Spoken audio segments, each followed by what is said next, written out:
आज हम जानेंगे श्रीमद् भागवत कथा के बारे में। गीता के प्रथम अध्याय के पाठ का लाभ और महत्व। एक समय पार्वती जी ने पूछा है, महादेव जी, किस ज्ञान के बल पर संसार के सब लोग आपको शिव कहकर पूजते हैं?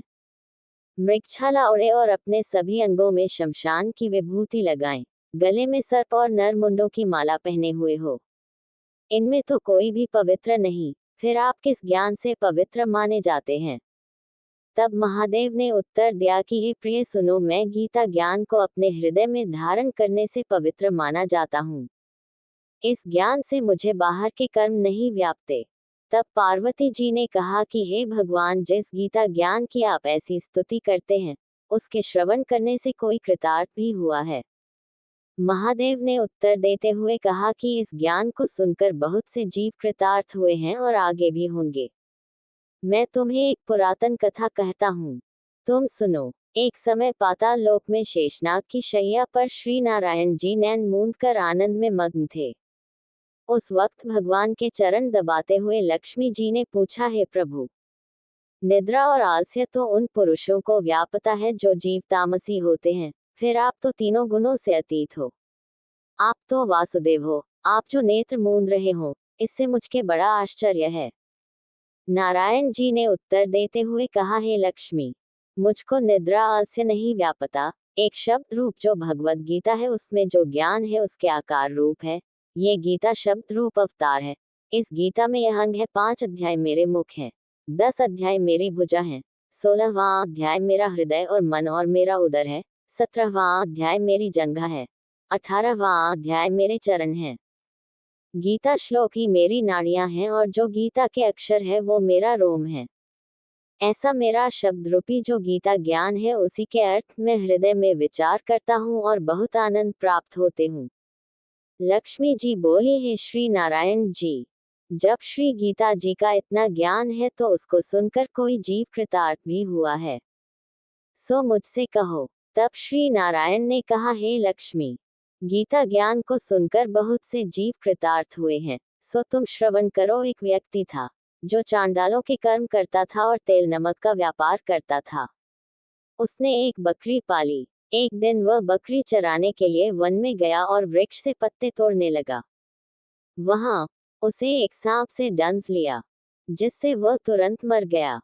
मरने के बाद उसने बहुत से नरक भोगे और फिर उसका जन्म बैल के रूप में हुआ। उस बैल को एक भिक्षुक ने मोल लिया। वह भिक्षुक उस पर चढ़कर सारे दिन मांगता फिरे। जो कुछ भिक्षा मांग कर लाता वह उसे अपने परिवार के साथ मिलकर खाता और वो बैल सारी रात द्वार पर खड़ा रहता। उसके खाने पीने का भी कोई ख्याल नहीं करता था और सुबह होते ही बैल पर चढ़कर फिर मांगने निकल जाता।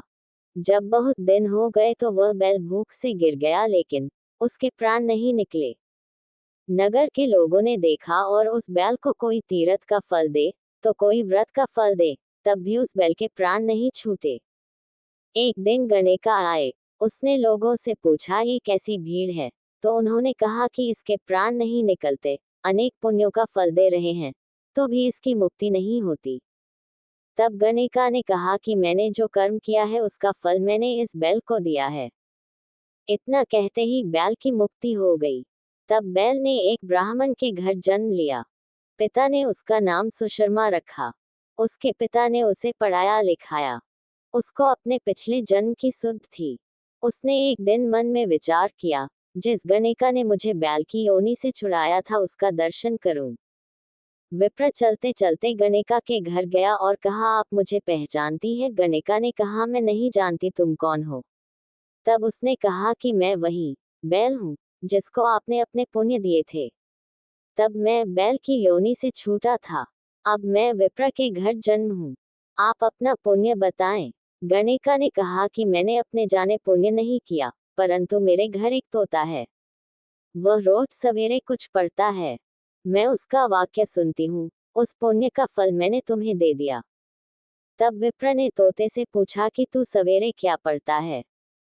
तोते ने कहा, मैं पिछले जन्म में विप्र का पुत्र था। मेरे पिता ने मुझे गीता के पहले अध्याय का पाठ सुनाया करते थे। एक दिन मैंने गुरु से कहा कि मुझको आपने क्या पढ़ाया है? तब गुरुजी ने मुझे शाप दिया कि तू तोता बन जा। इसके बाद से मैं तोता बन गया। एक दिन बहेलिया मुझे पकड़ ले आया और एक विप्र ने मुझे मोल ले लिया। वह विप्र भी अपने पुत्र को गीता का पाठ सिखाता था। तब मैंने भी ये पाठ सीख लिया।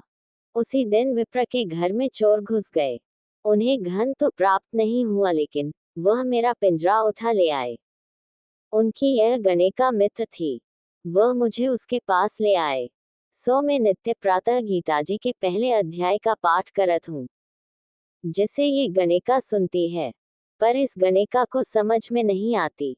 जो मैं पढ़ता हूँ वही इस गणिका ने तेरे निमित्त दिया था। वह श्री गीताजी के पहले अध्याय का फल था।